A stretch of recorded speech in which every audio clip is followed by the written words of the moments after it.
Imagine you can learn some phrases in English and understand a lot more conversations. This video is hopefully going to help you with that. Hi everyone, welcome to linguamarina, a channel where we make learning English fun and easy. I'm a language learner myself. I moved to the US from Russia 8 years ago. And today we're gonna go over 50 common phrases in English that you can use in everyday conversations. I hear these phrases every single day here in California. Whether I'm ordering food, meeting new people, these phrases will help you sound natural and confident.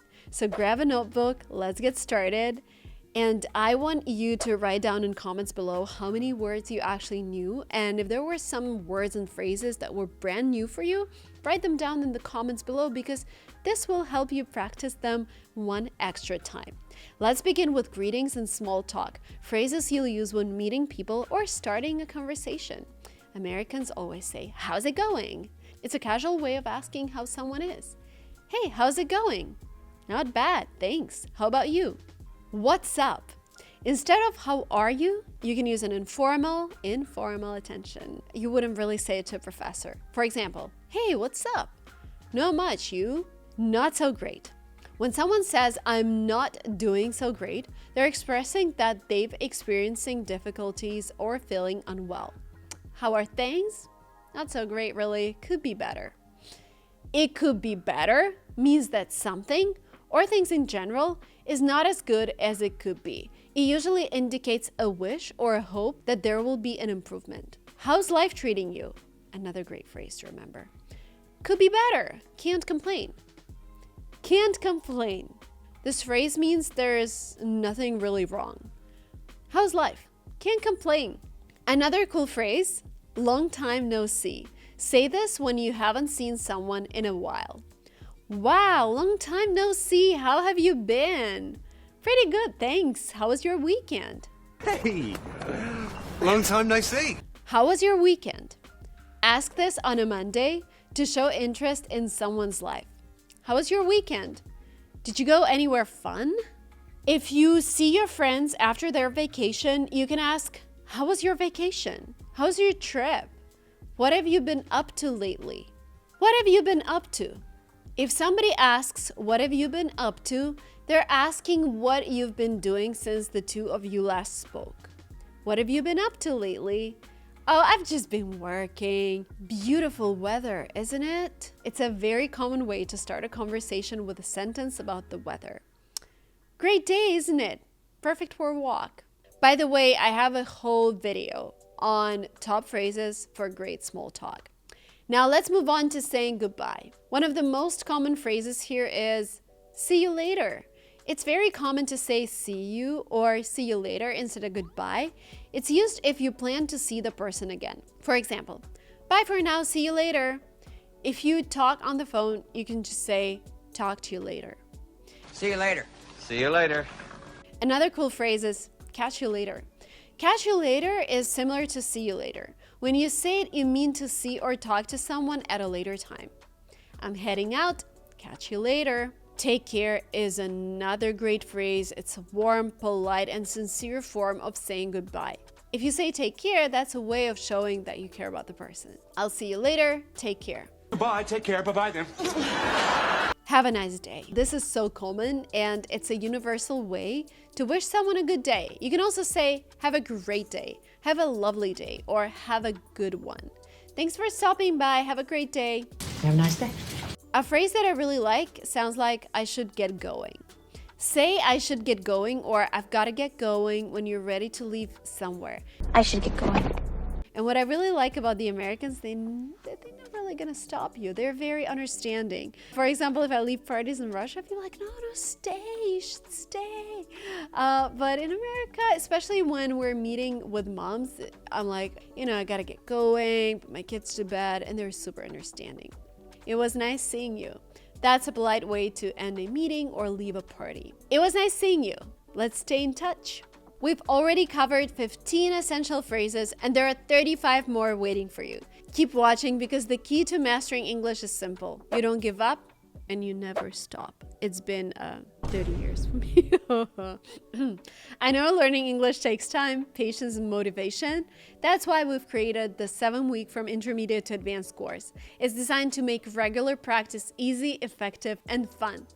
Here's what you'll get. 40 lessons and live streams packed with useful content, daily lessons that open each day to keep you on track, videos you can watch anytime and from anywhere, homework for extra practice, a Telegram chat where you can chat with other participants and ask questions, lecture note, quizzes, and listening exercises to lock in what you've learned. Practice every day, improve your skills, and see real progress.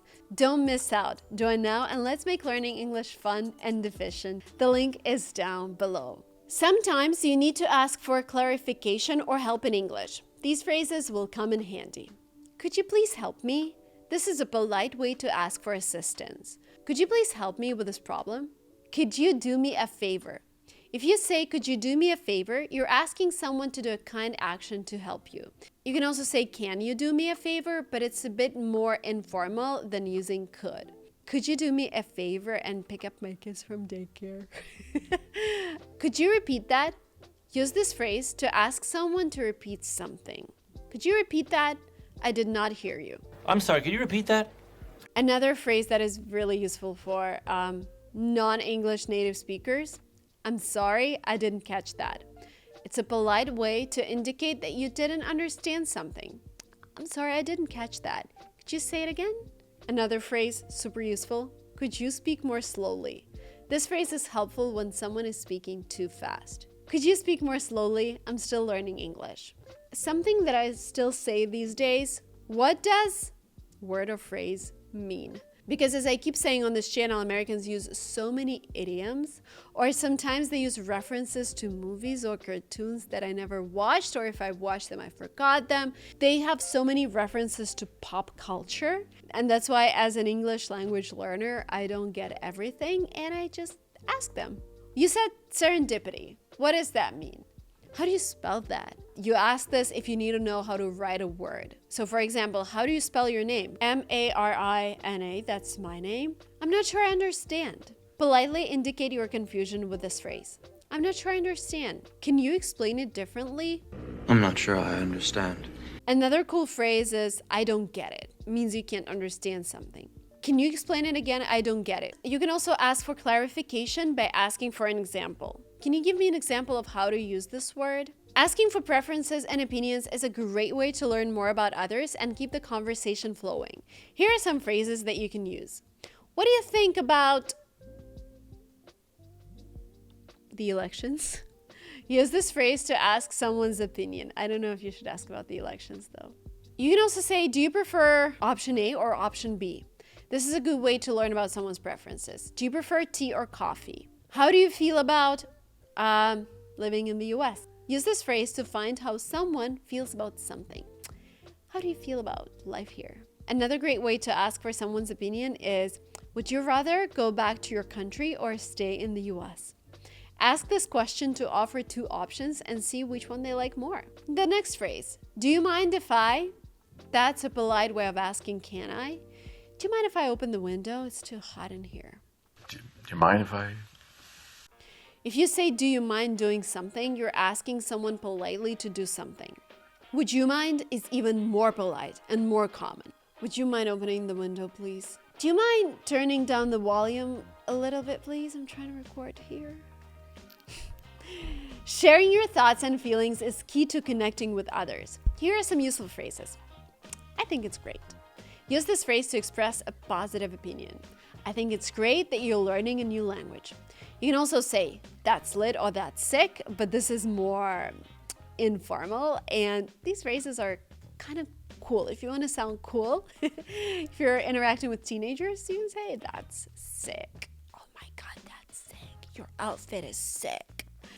That's sick. I totally agree with me looking sick. You can express strong agreement with this phrase. Exercise is important for staying healthy. I totally agree. I feel the same way. One more phrase to show agreement. I hate Mondays. I feel the same way. I'm not sure about that. This is a polite way to express doubt. I'm not sure about that idea. Might not work. not so sure about that. In my opinion, this is a connector that you should use if you're taking a test. Start talking about your opinion with this phrase. In my opinion, vegetables are the best food ever. I'm so happy for you.